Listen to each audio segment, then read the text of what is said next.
Casais na Rocha, Famílias em Cristo, o seu canal de formação para casais, com o diácono Melquisedeque e Ana Paula. Curta, compartilhe, divulgue.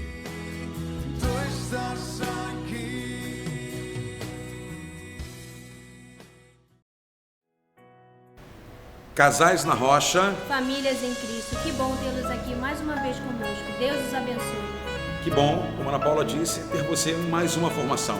Algumas escritas, outras com vídeos, e muito interessante a gente poder caminhar juntos nessa formação para casais, para a família. Hoje nós vamos trabalhar uma temática e queremos convidar você com a sua Bíblia, nesse momento talvez aí de pausa em algum momento de a fazer, a rezar conosco com as escrituras aqui de nossa paróquia de São Rafael Arcanjo, onde nós estamos vivendo a nossa vida familiar e eu a minha vida diaconal. Deus abençoe você, você que tem compartilhado, você que tem curtido, você que tem comentado, você que tem divulgado esse singelo trabalho de formação para casais.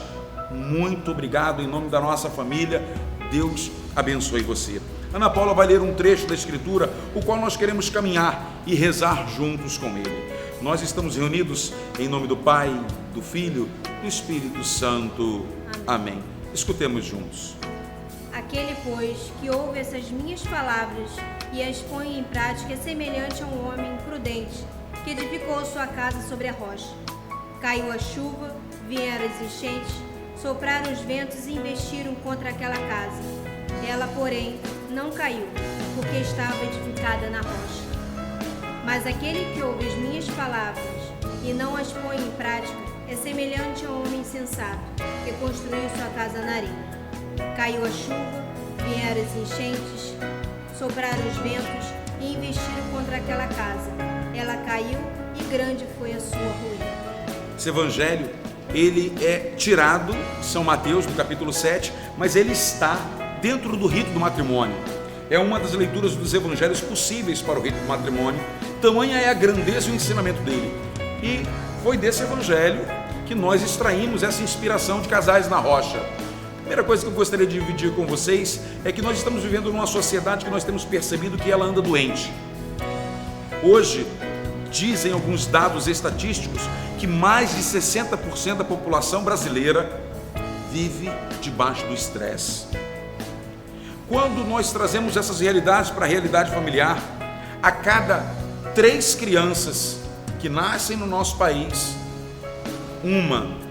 uma criança de 3 crianças são oriundas não de relacionamentos familiares como nós cristãos católicos entendemos: marido, esposa e filhos. Então veja, a nossa sociedade caminha a passos largos, inclusive com regulamentação de leis que ferem princípios religiosos.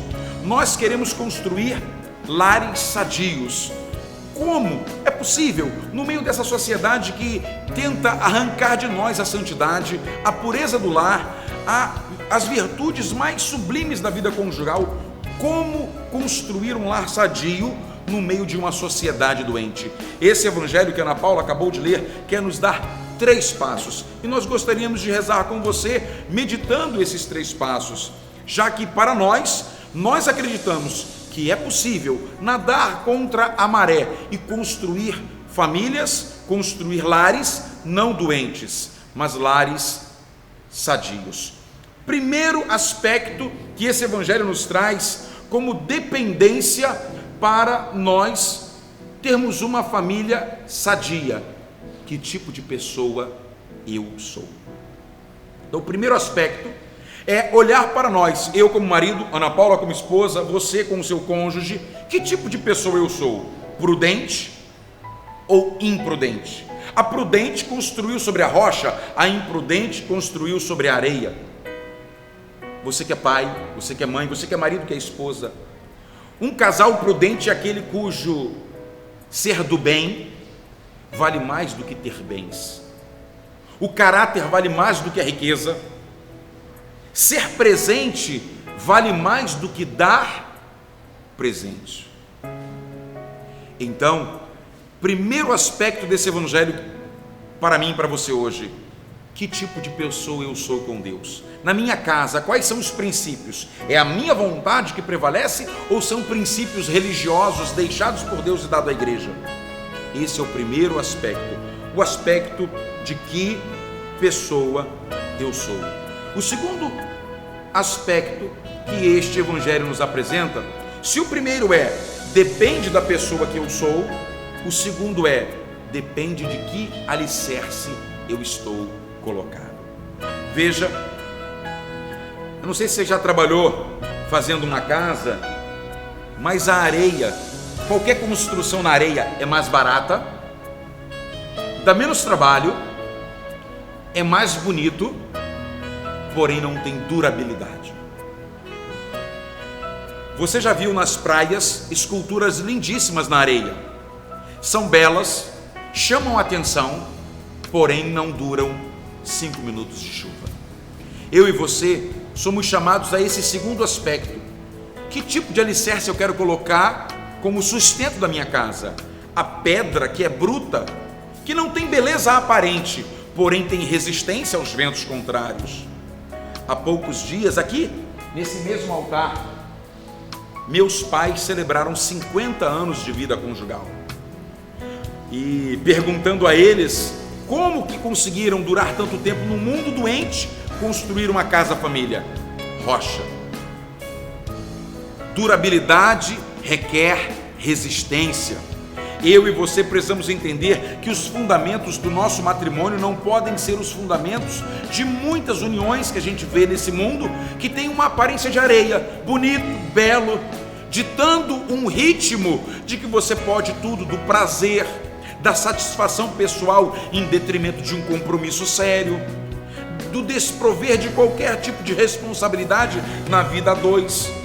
Segundo aspecto, depender do fundamento. Se o primeiro depende da pessoa, o segundo depende do alicerce, onde eu quero centrar o meu matrimônio. E em terceiro, veja, diante da tempestade, vai depender de que atitude nós tomamos em família.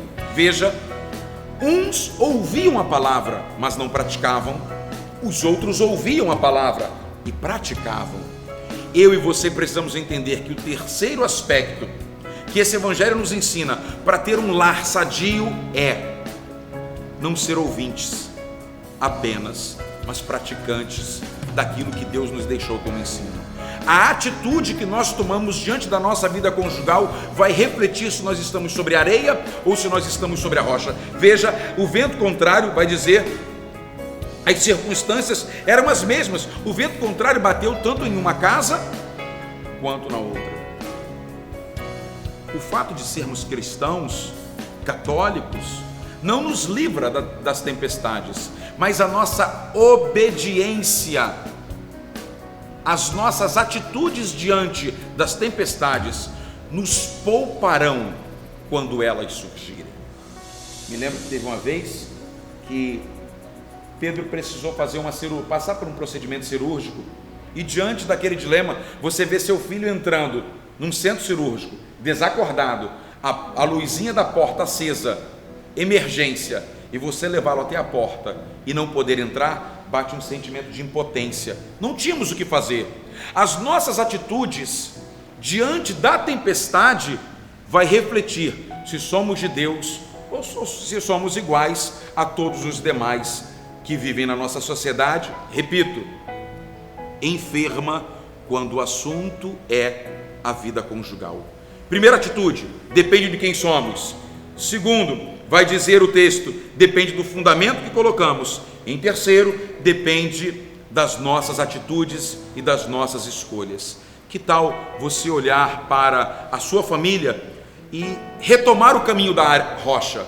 Não sei se você se encontra na areia, se porventura há alguma realidade na sua família cujo alicerce não é sólido. Repito, a areia ela tem a beleza, a areia tem a facilidade, a rocha tem o esforço.